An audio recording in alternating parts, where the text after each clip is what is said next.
everyone, welcome to our final episode of the season on Short on Shorts. I'm Michelle Nunes, and I'd like to introduce you to my fellow hosts. We have Kevin Allen Jackson. They know who I am by now. They do. We have... You haven't opened up, is what I'm saying. No one really knows you, and you need to make This is the one. This is the episode I'm going to open up. It's all the floodgates. This is the one to do it, too. I'm Kevin. Nice to see you. We have Maria Perry. I'm gonna miss you guys. What does that mean? Are you gonna murder us? Yes. Fair enough. At least I'm honest about it. Oh my God. You ready? This is being filmed, you know. If anything happens to him. To any of you. That's true. Let's hope for Maria's I don't know. sake. It got She's real channeling dark her real inner fast. Abe is what's going on. I think so. But before we get there, I'm going to introduce Brett Erlich, and then he will take us there through an amazing segue. Yes. One and only. You know, sometimes I feel like a crazy robot. Don't you? You're gonna go with that? That's the worst, most stilted segue ever. Oh my God, But segues are crazy robots of death. So, Abe, written and directed by Rob McLellan. It's a psychological horror story about a serial killing robot who tries to fix people so they'll love him. The short starring Sam Hoare as the voice of Abe is slated to become a full feature production by MGM under the same director in the upcoming years. So keep an eye out for that if it materializes. This thing kills people. Yeah, it's a robot programmed to love that kills people who stop loving it. Yes, and you who hate robots with feelings chose this. I not only hate them, but I fear them. This is one to fear. You're facing your fears again. Good for you. No, that was exposure therapy via Short on Shorts. Thank you all for being part of my journey this season. No, I'm not okay with this. Like this is exactly why robots with feelings are terrifying. Actually, I have to say, and I don't want to get too serious about this, but I do have to say that it really poses a fascinating philosophical question, right? What happens to a creature that loves but doesn't have any morals or ethics, right? Or Right? coping strategies. Or coping For strategies. rejection. Also, right? they're stronger than us. And they're stronger. Well, true, but what would happen? What happens if We have, die. If we have this powerful thing without anything to temper it, if it ever goes wrong? This is the exact conversation I had with the director. This is exactly what he said. Oh, really? Yes. Really? I mean, we can throw to it later if you want. Let's No, do it I want to now. hear this now. All right, let's throw to my interview with Rob. How did the character Abe get created for you? Like, was there a specific experience you had that led to him being created? It's a strange one because Abe's based on another film I made called Love and All That, which is a very short film. It's 2 minutes long, and it was made for a 48-hour film competition, like a race. And I decided for that I was going to do an animated short. And with the conditions they give you to make the film, what I came up with was a serial killer story about a man who couldn't quite process rejection. But through production, through those 2 days, it became very clear very early that I wasn't going to be able to animate a human. So I kind of just thought, well, I'll do it as a robot, because robots are easier to animate. There's no facial expressions or anything. And it was literally just that. It was literally me just thinking, I need to find a quicker way to do this. And from that, suddenly this character just kind of arrived, and it suddenly everything about, serial killers' emotions, existentialism, all this stuff suddenly kicked in, and it was like, wow, I just kind of stumbled across this amazing character. Yeah. But I always say that Abe's kind of, for me, he's what it's like to be a teenage boy when you're in love with a girl who doesn't know you exist, or a boy that doesn't know you exist, or whatever. But you're that teenage boy, or Abe's that teenage boy without any inhibitions. There's nothing holding him back. As humans, we're restrained. We're socially, conditioned to be responsible. We know right from wrong. What happens when a character has that emotion but doesn't know right from wrong, and you mix that in with the logic of a robot?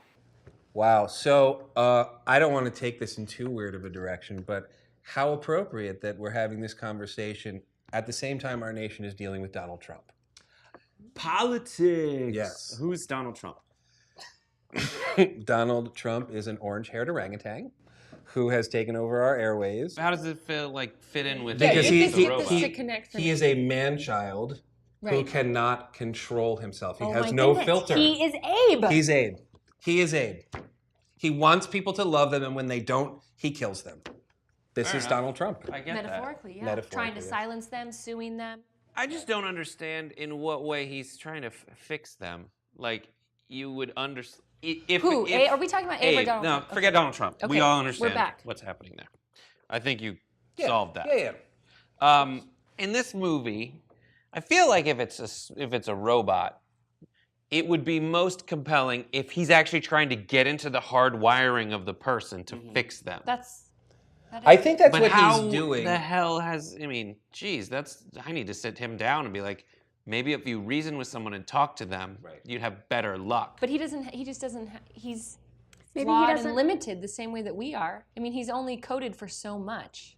That's doesn't- what I- yeah, he go doesn't for it, need. He doesn't need a talking to. He needs a biology textbook.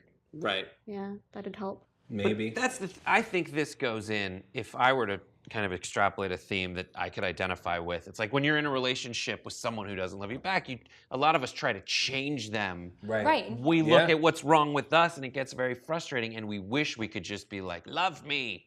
Yes. Figure out a way to do that. It doesn't always go to, the extremes like Hopefully this. we but don't kill people. yeah, But when a robot needs fixing, how do you fix it? you reprogram it. You go inside of it.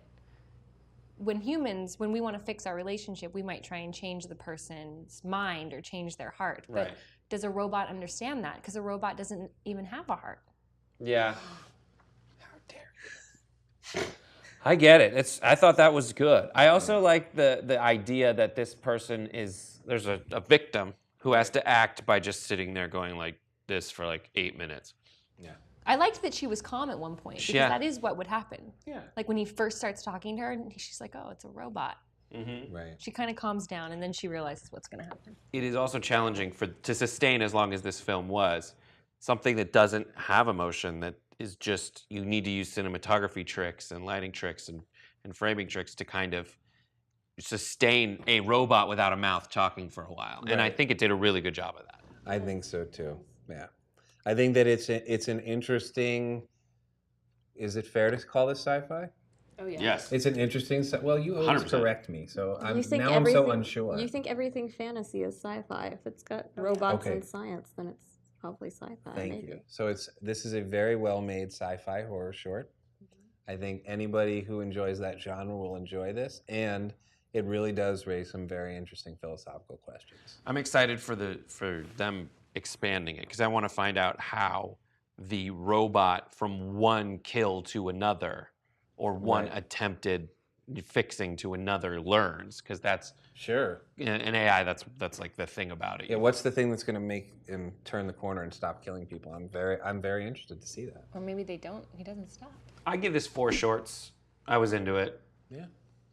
I give it 4 shorts. I probably won't see the full-length version because I will have nightmares for like the rest of my life. But that means it's effective. Sure.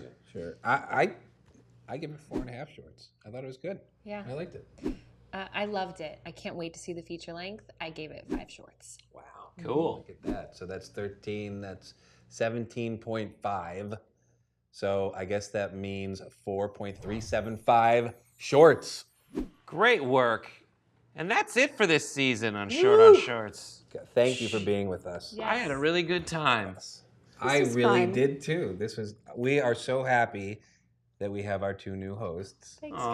guys. It's so been sweet. very exciting to spend the season with them. And and who knows what the future holds.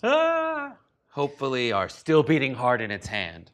It got real dark. Hopefully not. Yeah, let's not robots end that with dark. feelings. That would be bad. So this is the last chance you'll have this season to suggest films for a review on next season. That's right. So absolutely do that. Check out Collaborator.com. Please do. Join up, find Collaborator. filmmakers. Subscribe. Yeah, and we'll Exactly. see. And let's say goodbye, everybody. Goodbye, everybody. Bye. See everybody. you next season. And last but not least, please check out my full interview with Rob McLellan in the link below.